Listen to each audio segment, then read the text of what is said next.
কাকে বলে গো? মায়েদের অভিমান হয় প্রচুর। ওমা অভিমান হয়, মান হয়। মান কাকে বলে? রাগ। হ্যাঁ, মা কিন্তু একটু একটু বলছে, পুরোটা ঠিক ঠিক হচ্ছে না। আমি বলছি শোনে, মান আর মায়েরা বলেছে মান মানে রাগ। এই মান আর রাগ আমরা চলতি কথায় একই বুঝলেও কিন্তু একটু আলাদা। এই মান রাগ কিন্তু এক না। রাগ মানে হচ্ছে ক্রোধ, আর অভিমান তেমন নয় গো। বলছে যে নারীর মান নাই, মায়েরা মন দিয়ে শুনেন, আপনারা নারী হয়েছে, নারীর মধ্যে কি কি থাকা দরকার মন দিয়ে শুনুন। যে নারীর মান নাই, সে নারীর মান নাই। বোঝা গেল? বোঝা যায় না? একই তো বললাম। বলছে যে নারীর মান নাই, মানে বলছে যে নারীর অভিমান নেই, সেই নারী কোথাও মান পায় না। তাই মায়েদেরকে বলে যাই, বাবারা বলছে বেশি করে মান করেন, আরো বেশি করে করবেন, কারণ নারীর যদি মান হারিয়ে যায় সে আর মান পাবে। তাই বলছে অভিমানে। মান মানেটা কি? যখন আপনি রেগে থাকবেন, ক্রোধ, আমরা রাগের বশবর্তী হয়ে ঝগড়া করি, মারপিট করি, খুনও হয়ে যায়, এটা হচ্ছে রাগ, ক্রোধ। মান সবার সঙ্গে হয় না। মান কার সঙ্গে হয়? আমাদের প্রিয় মানুষের সঙ্গেই হয়। কিন্তু ক্রোধ, রাগটা সবার সঙ্গে হয়। রাগ আপনি যার তার সঙ্গে করতে পারবেন। কেউ আপনাকে খারাপ কথা বললো, তার সঙ্গে আপনি রাগ করতে পারবেন, কিন্তু মান হবে না।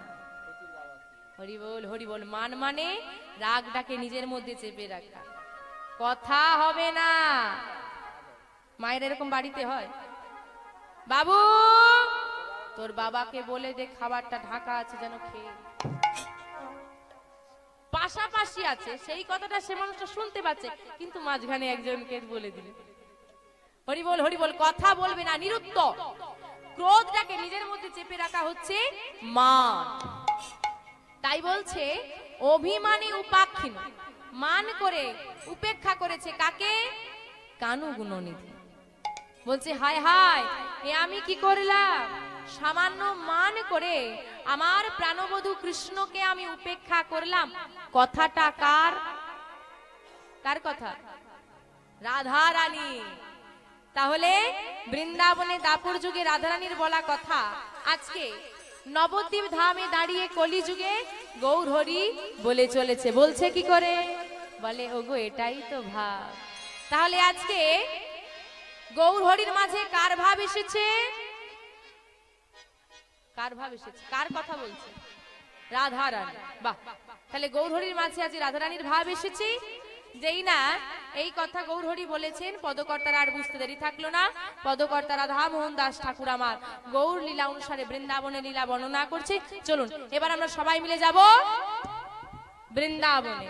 বৃন্দাবনে গিয়ে আজকে আস্বাদন করব রাধারানী কেন মান করলেন, মানের কারণ কি, কিভাবে কৃষ্ণকে উপেক্ষা করলো, কিভাবে কৃষ্ণ আবার ফিরে এলো, কিভাবে সেই রাধা শ্যামের যুগল মিলন হলো, আজকে আমরা আস্বাদন করব।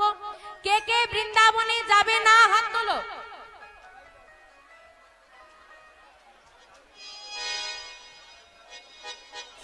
এই জন্য বলি বাবা শোনো শোনো শোনো, শুধু গল্প করবে, শুনবে না, ভুল ভাল উত্তর দেবে।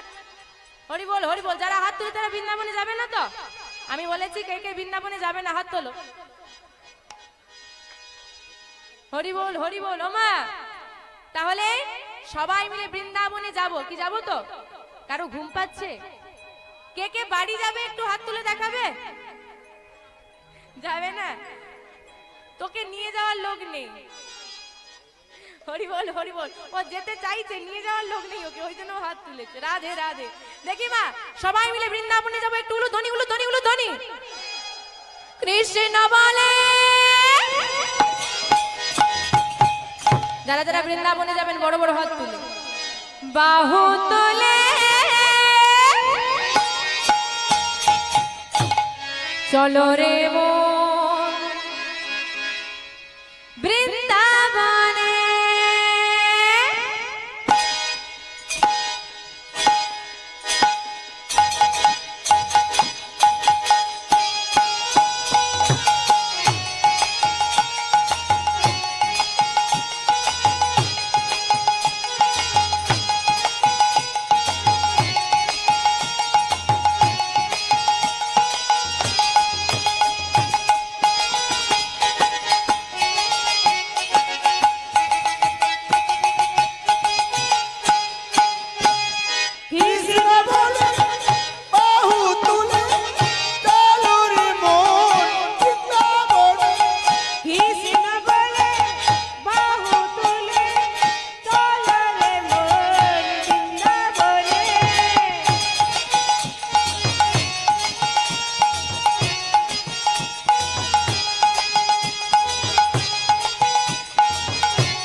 নামে নাই কোনো চিন্তা, এ নামে নাই কোনো ভাবনা, এ নামে নাই কোনো চিন্তা, এ নামে নাই কোনো ভাবনা, এ নামে নাই কোনো চিন্তা, এ নামে নাই কোনো ভাবনা। ও এ নামে নাই কোনো চিন্তা, এ নামে নাই কোনো ভাবনা।